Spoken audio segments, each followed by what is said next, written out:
Hi, I'm Rachel, and I want to take you back to a sunny Sunday that started like any other but turned into a day that changed everything for me.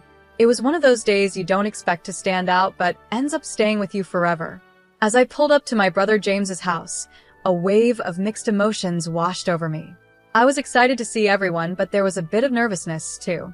It had been a while since the whole family gathered together, and I was looking forward to catching up. I had some exciting news to share, as well I had just landed a new job as a manager at a top marketing firm, something I had worked hard for. My car, an old 1998 black sedan, was loaded up with bags of chips and homemade salsa. Sure, it wasn't much to look at, especially next to the other cars in the driveway, but it was mine, and I had paid it off. It got me where I needed to go, and that's what mattered. As soon as I stepped out of the car, James was already there to greet me with a grin on his face. "Hey, Jules. We were starting to think you bailed on us," he joked. I laughed, handing over the snacks. Never. Traffic was awful, but I made it. We walked into the backyard, and the smell of burgers on the grill instantly hit me. I spotted Mary, James's wife, standing by the patio. She looked like she had just stepped out of a fashion magazine, dressed in a perfect summer dress and oversized designer sunglasses. She always knew how to turn heads, and today was no different. My parents were at the grill, waving as they flipped the burgers, while my younger siblings, Michael and Amy, were busy setting up some outdoor games. Everything seemed perfect, just the way family gatherings usually were. But of course, Mary had to make her entrance. Finally, the guest of honor arrives. Mary called out in her loud voice, the kind that made sure everyone, and I mean everyone, even the neighbors, could hear her. As she said this, her eyes darted toward my old blue car, parked next to their shiny new SUV. "Couldn't you park that relic around the block, Jules? It's ruining my view." Some of my cousins chuckled, and I tried to brush it off with a laugh. "Well, it gets me from point A to point B," I replied, trying not to let it get to me. But Mary wasn't finished. She sighed dramatically and took a long sip from her cocktail. "Oh, honey, you really should treat yourself to something nicer. You're a manager now, aren't you? You should act like it." I started to respond, wanting to share my exciting news about the new job, but before I could get a word out, Mary had already turned away. She was gathering a group of people for a game, completely dismissing me. I stood there for a moment, her words still stinging. It wasn't just about the car. It was the way she said it, like a reminder that no matter what I achieved, in her eyes, I'd never be enough. James caught my eye from across the yard and gave me an apologetic shrug, mouthing, "Don't let her get to you." I tried to smile back, but it was hard to shake off the feeling of being belittled. The afternoon went on like most barbecues do, games, mingling, and catching up with family. I tried to enjoy myself, but Mary's comment kept running through my mind. It wasn't the first time she had made me feel small, and I knew it wouldn't be the last. It wasn't really about the car. It was about the unspoken competition she seemed to always have with me, reminding me where I stood in her world. As we all sat down to eat, the conversation flowed easily. Everyone was sharing updates about their lives, from new jobs to family news. When it was my turn, I shared the big news about my new job. The family congratulated me, and I got a few questions about the position. But even as the spotlight was on me for a moment, Mary managed to steal it back, talking about her own role at a similar company, making it seem like my achievement was nothing compared to hers. Little did she know, I had something even bigger in store, something that would change everything, but I wasn't going to let her ruin the moment just yet. As we all sat around the table, enjoying the meal, Mary leaned over and said with a smirk, "So, Rachel, this new job must be a big step up from your old one, huh?" She gave a little chuckle before adding, "Hopefully, they're paying you enough to upgrade that car soon." She nudged James, clearly finding her comment amusing. I was about to respond, but before I could say a word, my mom jumped in. "We're all so proud of Rachel. She's worked really hard for this," she said with a warm smile, her words filled with pride. The rest of the meal carried on with laughter and family stories, but I couldn't shake the tension that simmered just below the surface. Mary's comment, though said with a smile, had left a sting. She always seemed to know how to take a dig at me, and I could feel it gnawing at me throughout the evening. As the sun began to set, people started saying their goodbyes. I helped clean up, all the while thinking about Mary's arrogance and trying to shake off the uneasy feeling I had about starting my new job on Thursday. That Thursday morning, my nerves were in overdrive as I walked up to the sleek glass building of my new office.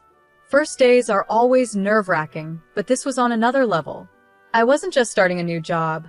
I was stepping into a managerial role at one of the top marketing firms in the city. The pressure felt huge, and my stomach churned with a mix of excitement and anxiety. When I stepped inside, the receptionist greeted me with a friendly smile. "Good morning, Rachel. They're ready for you upstairs." I took a deep breath as I walked to the elevator, trying to steady my nerves. When the elevator doors opened, I was greeted by applause. My new team stood there, clapping, welcoming me with big smiles. It was a moment that felt surreal, and it eased some of the nerves that had been building up. The director, Mr. David, stepped forward and shook my hand firmly. "Everyone, let's officially welcome Rachel as your new project manager," he announced. The room buzzed with excitement, and I felt a rush of pride. But then, my eyes landed on Mary. She was clapping along with everyone else, but her smile didn't quite reach her eyes. Her applause was slow and hesitant, and I could see the shock on her face. It was clear she hadn't known until that moment that I would be her new boss. After the introductions, Mary approached me with a tight, forced smile. "Let's catch up after this, Rachel," she said, trying to sound cheerful, but there was an edge of surprise in her voice.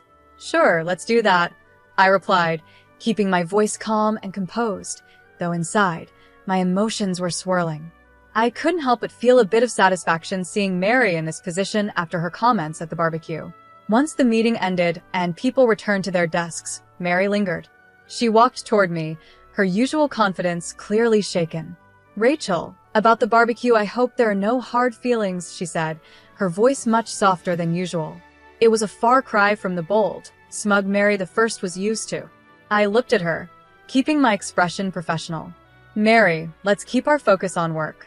Personal matters stay outside these walls," I replied, giving her a polite but distant smile. "Of course, Rachel. You're right." Mary nodded, though her eyes darted away, unable to fully hide the unease she felt. In the days that followed, I threw myself into my new role. I spent hours reviewing project files and performance reports, trying to get up to speed as quickly as possible. One thing became clear: Mary's work required special attention. There were inconsistencies in her project timelines and budget allocations that didn't quite add up. I knew I had to address it sooner rather than later. During one of our one-on-one meetings, I decided to bring it up directly. "Mary, I've noticed some discrepancies in the Smith account. Can you walk me through your process here?" I asked, keeping my tone calm and professional. Mary hesitated for a moment, clearly caught off guard. "Sure," she replied, but I could see the unease in her eyes. It was going to be an interesting road ahead, managing both the professional challenges and the personal dynamics at play, but I was ready for it. This was my time to prove myself, and I wasn't about to let anything or anyone, including Mary, get in my way. Mary gave a nervous laugh, fidgeting with her pen. "I mean, it's probably just some small oversights. You know how it is with tight deadlines," she said, trying to brush off the issue. I looked at her calmly, but firmly. "Minor or not, accuracy is important, Mary. We can't afford any mistakes, especially with such important clients. Let's go through this together, okay?" My tone left little room for excuses, and Mary quickly nodded. "Yes, absolutely. I'll pull up the details now," she said, her fingers trembling slightly as she typed on her keyboard. As we went through the files, it became obvious that Mary had been cutting corners. Her work barely met the minimum standard, and the more we reviewed, the more gaps we found. I made sure to take notes on everything, documenting every oversight in detail. I knew this would come up again in future meetings, and I needed to be prepared for it. In our next meeting, I laid out the evidence in front of her. "Mary, based on these reviews, it's clear that there are consistent issues with your work. These oversights need to be fixed immediately." Mary's face tightened, but she nodded. "I understand, Rachel. I'll make sure to tighten things up." "Thanks for pointing these out," she said, her voice a mixture of gratitude and discomfort. I nodded, my tone firm. Let's make sure it doesn't happen again. Our clients and our team are counting on us to be diligent. As Mary left my office, I could see the weight of the situation finally sinking in. For me, it was about making sure our work remained up to standard. But deep down, I couldn't help but feel a small sense of satisfaction. In a way, it felt like justice was being served, and I knew Mary had a lot to prove going forward. The following Thursday, the stakes were even higher, not just for me, but for Mary too. It was her chance to show what she could really do. She walked into the office, clutching her oversized designer bag and a stack of files. Her heels clicked on the polished floor as she made her way to my office. "Got a minute?" I called out, motioning her inside. My tone was serious, but calm. "Sure," she replied, smoothing down her blouse before sitting across from me. "I'm putting you in charge of the Henderson project," I said, laying out the project details in front of her. "It's not a huge project, but it's an important one. This is your chance to show what you're capable of." Mary's eyes widened slightly, a mix of nervousness and excitement flashing across her face. "Really? I mean, thank you, Rachel. I won't let you down." I nodded, watching her closely. "I'll be guiding you through it, but I want to see what you can do when you're leading the project." The next few days were intense. I kept a close eye on her progress, checking in regularly. We had frequent meetings, and I made sure to document every decision and approval. At first, Mary was enthusiastic, throwing herself into the project. But as the pressure mounted, her energy started to wane. During one of our strategy sessions, I noticed her struggling. "Mary, during our last review, you mentioned outsourcing some of the graphics work. Have you properly vetted the vendor?" I asked, trying to get a clear answer. "Oh, yeah, they're fine," Mary replied quickly, clearly trying to move past the question. "I mean, it should be okay." I raised an eyebrow, not satisfied with her response. "It's important that they're more than just okay. Can you show me the vetting process you used?" Mary paused, realizing she hadn't done the proper work. Her confidence faltered, and I could see that the stress was getting to her. This wasn't just about doing the minimum anymore, it was about stepping up and proving that she could handle the responsibility. As the project continued, I pushed her to meet the high standards we needed. It wasn't easy, but I could tell Mary was learning. Mistakes were still made, but each time, she corrected them faster. Watching her work under pressure, I realized that while she had a long way to go, she was starting to take the job more seriously. By the end of the project, I could see a change in Mary. She wasn't the same overconfident, carefree person from before. She had been humbled by the experience, and while there was still room for improvement, I knew she was on the right path. I pressed on, knowing that any mistake now would be officially noted. Mary fumbled through her files, her usual confidence slipping away. "I'll get that information to you by the end of the day," she stammered. "I just didn't bring the paperwork with me right now." The days stretched into weeks, and the project deadline loomed closer. In a team meeting, it was finally Mary's turn to present her progress. The room was full, and the air was thick with anticipation. Mary stood at the front, holding her report, but her usual poise was gone. She seemed unsettled, her confidence nowhere in sight. "All right, let's see," she began, flipping through her notes. "For the marketing strategy, we are, planning to," her words trailed off, and she stumbled over her sentences. The report lacked the depth and clarity that was expected, and I could sense the tension rising in the room. Mr. David, who was seated in the corner, raised his eyebrows slightly and gave me a nod, signaling his concern. This was the moment I had been waiting for. "Mary," I interjected, "could you clarify how the budget was allocated? There seemed to be some discrepancies between your report and the original estimates." Her face turned red as she shifted uncomfortably. "Well, I had to make some last-minute changes, and the costs, well, they kind of got away from me." "I see," I said, keeping my tone calm but firm. "It's crucial that we stick to the planned budget, especially when dealing with new clients. We need to make sure this doesn't happen again." I glanced around the room and could see the concern on my team members' faces. It was important for everyone to learn from this, not just Mary. As the meeting ended, the team shuffled out, and murmurs about the project's status filled the room. Mary lingered behind, her defeat evident. Her usual confidence had crumbled, and I could see the weight of the situation settling on her. "Rachel," she said quietly as she approached me. "I try to handle it, but I don't know what went wrong." I looked at her, my tone firm but not harsh. "Managing projects is about oversight and adaptability, Mary. We need to discuss how we can fix this." Mary nodded, agreeing to meet with me later to work through the issues. I could tell she was embarrassed, but this was more than just her failure. It was about maintaining a high standard for the entire team. I documented everything carefully, noting the issues in her work. It was clear to everyone now that her mismanagement had caused problems, but I wasn't happy about her struggle. It wasn't about revenge. It was about protecting the company and our clients. Upholding professional standards was key. The day after that rough meeting, the office was unusually quiet. As I made my way to my desk, I could hear whispers behind me. People were talking about what had happened. Mary was pacing near the water cooler and intercepted me before I could even sit down. "This was a setup, wasn't it?" she accused, her voice full of tension and confusion. "You've been out to get me from the start." I stood my ground and met her gaze. "I gave you an opportunity, Mary," I said evenly. "The outcome was in your hands, not mine."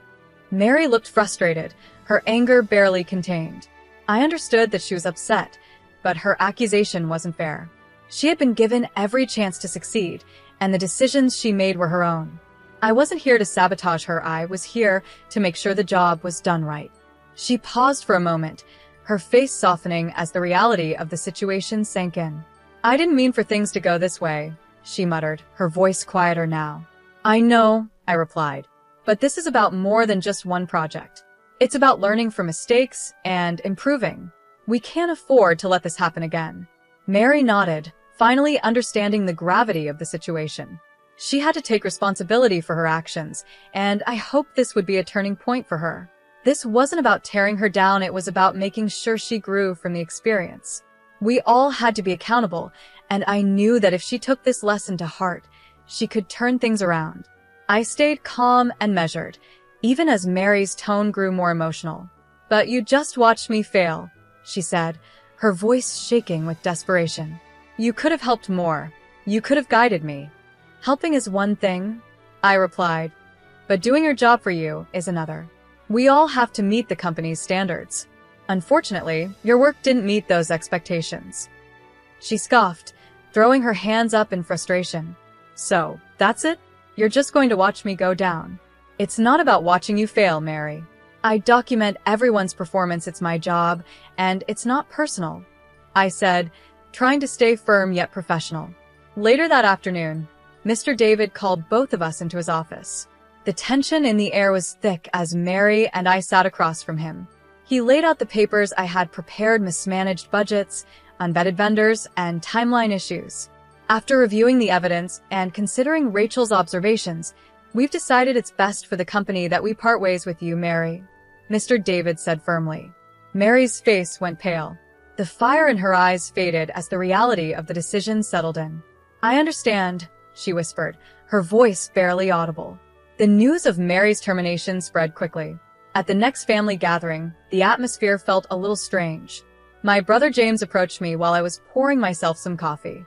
"I know it's been tough, Jules. Are you okay?" he asked, his concern clear. "I did what I had to do, James.